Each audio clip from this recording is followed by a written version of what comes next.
Bom dia, quinto ano. Vamos iniciar mais uma semana de aula. O nosso versículo ainda vai ser Salmos 31, 24, que vai dizer para nós sermos fortes, corajosos, porque nós esperamos no Senhor. Durante essa semana, estaremos trabalhando revisão de conteúdo. Por quê, professora?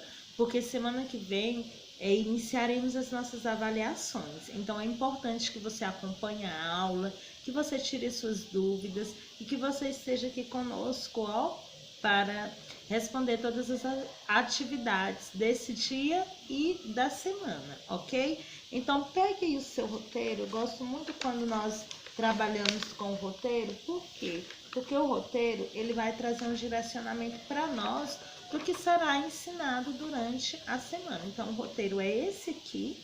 E aí, no que nós temos para hoje? Atividade impressa, caligrafia, tá?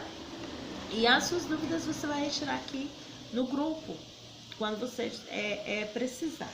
Depois estarei direcionando como nós faremos a nossa caligrafia. Então, pegue a sua atividade, que é essa aqui, a atividade impressa, ouça as orientações e vamos lá. Então, nós vamos começar lendo a informação da questão de número 1. Ela diz o seguinte: muitas vezes, quando lemos, aparecem palavras que não conhecemos. A língua portuguesa possui muitas e muitas palavras, e para conhecer o significado de um bom número delas, o melhor é fazer uso de um companheiro inteligente, mas que parece mudo. Ele só fala quando nós o abrimos. Será que você sabe de quem nós estamos falando? Sim, eu acredito que você sabe que nós estamos falando do nosso amigo dicionário. E o dicionário, ele é um livro que registra um conjunto de palavras organizadas alfabeticamente. O dicionário da língua portuguesa, além de mostrar como são escritas as palavras, ele traz seu significado e regras gramaticais dessas palavras. É fácil consultar um dicionário. O principal é conhecer bem o alfabeto. Então, se você conhece bem o alfabeto, você terá facilidade de encontrar essas palavras escritas nesse livro, né? Que sabe tudo, livro super inteligente. Então, eu coloquei aqui uma palavra para você observar a definição e ela foi retirada, sim, do dicionário, a palavra assinante. Aqui a palavra assinante o significado, diz que ela é um adjetivo, né? Que número 1 é um adjetivo, aí ela assina um papel, né? Quem é o assinante? É quem assina um papel, um documento, é quem recebe um produto, né, ou um serviço por meio de uma assinatura. E aí eu coloquei lá embaixo o seguinte: existem palavras que podem ter mais de um significado. Uma palavra só, ela pode ter às vezes sim mais de um significado. Essa que está exemplificada acima é uma delas.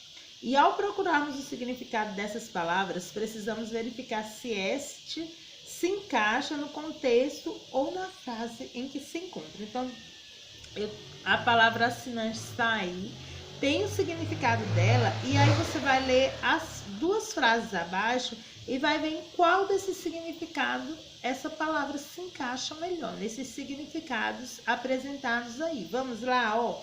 Será que a palavra assinante colocada aqui, ela se encaixa como um assinante do jornal Gazeta do Povo? Você receberá muitas vantagens. Aqui tem a frase: como assinante do jornal Gazeta do Povo, você receberá muitas vantagens. Ela se encaixa nesse contexto aí? Ou ela se encaixa em: o homem foi procurado pelo banco porque era assinante de um cheque sem fundo? Qual desses assinantes aí a palavra está se referindo? Ela está se referindo, crianças do quinto ano, ao homem que foi procurado pelo banco porque era assinante de um cheque sem fundo. O assinante aí é nesse sentido, ok? Vamos continuar? Próxima página, eu coloquei o tema como são feitos os dicionários. Aí tem o seguinte: o primeiro passo para fazer um dicionário é catar um montão de palavras que andam soltas por aí, passeando de boca em boca e descansando nos textos escritos. O tipo de dicionário mais conhecido é o monolíngue, que ele é de uma língua só, que é o caso do Aurélio para o português. É um dicionário bem conhecido, é o dicionário Aurélio.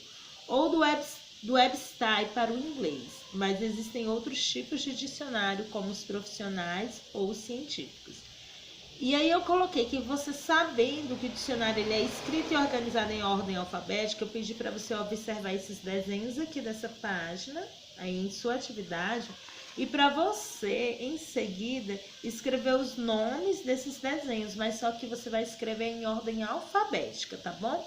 Eu sei que você conhece as letras do alfabeto de A a Z, e aí você não terá dificuldade para encaixar essas palavras em ordem, mas na ordem alfabética, começando da letra A até a letra, né, que der aí que é a última. Em nossa próxima página, eu pedi para você observar um verbete, né? E o verbete, gente, ele tem uma característica que é algo chamado de cabeça, que é conhecido também como entrada de verbete. Ele é uma palavra simples, ou pode ser também uma palavra composta, entendeu? Pode ser um símbolo, pode ser uma abreviatura. E aí nós temos duas palavras, dois verbetes, que é a palavra daltonismo e a palavra pondurismo. Então, a palavra daltonismo, ela é um substantivo masculino. Ela significa uma incapacidade congênita para distinguir certas cores, principalmente o vermelho e o verde, e ela geralmente afeta os indivíduos do sexo masculino. Já a palavra pondurismo, ela também é um substantivo masculino. Ela significa a pessoa que é avareza, uma pessoa que é sovina, uma pessoa que não gosta de gastar, entendeu? E tem também, e nesses dois verbetes, traz a etimologia da palavra, né? Aí nós temos lá em Dalton mais nismo, né? Daltonismo. E temos aí de pão duro, é pão duro mais ismo. Essas aí, né? É de onde é a origem dessas palavras, o conhecimento dessas palavras. Aí tem os questionamentos. Quais dessas palavras esse verbete apresenta? São essas duas palavras aí. E aí eu quero na letra B que você coloque outras informações que aparecem no verbete e que ainda vocês escrevam uma frase para cada palavra desses verbetes apresentados. Vamos para a última página, que é essa aqui, ó. Essa página, ela diz assim: ao lermos um verbete, aprendemos que as palavras têm vários sentidos, os quais vêm numerados, começando pelo significado de uso mais frequente. O dicionário ajuda a resolver dúvidas quanto à classe gramatical de determinada palavra, indicando, por exemplo, se ela é um substantivo ou um verbo. Além, é claro, de nos socorrer quando temos dúvidas de grafia, ou seja, o modo de escrever a palavra. Então, nós temos dois, né? Nós temos um verbete aí. Nós temos a palavra manga. Olha, bem aí para vocês visualizarem. Então, a palavra manga, ela é do latim, né? Que significa manica, manga de túnica. É uma parte de um vestuário onde se enfia o braço. É um filtro afunilado para líquidos. É qualquer peça de forma de tubular que reveste ou protege outra peça. É uma manga de um candeeiro. Então, veja aí que a palavra manga, ela trouxe vários significados. E aí, tem aí, indicando que é de Aurélio Buarque, que é o novo dicionário da língua portuguesa. Então, cite os seguintes elementos desse verbete. Qual é a entrada? Manga. De onde é a origem da palavra? Procura aí. A classe e o gênero dessa palavra também está lá no verbete. Aí, lá embaixo tem assim, manga 3, do Malayala manga, o fruto da mangueira. Qual é a diferença de sentido entre manga 1, o significado de manga 1 e manga 2? Você vai escrever aqui. Então, essa foi a nossa atividade de hoje, viu? Uma atividade bem simples, bem fácil para vocês responderem. E fiquem aguardando aí que eu vou colocar a informação de como acontecerá a atividade de caligrafia. Então, que você tenha um bom dia, que Papai do Céu abençoe a sua casa, a sua família. A tia está com saudades de todos vocês, mas enquanto Papai do Céu estiver determinando esse momento, nós estaremos aprendendo assim. Você aí e eu aqui, em casa. Beijinhos. Bom dia, crianças.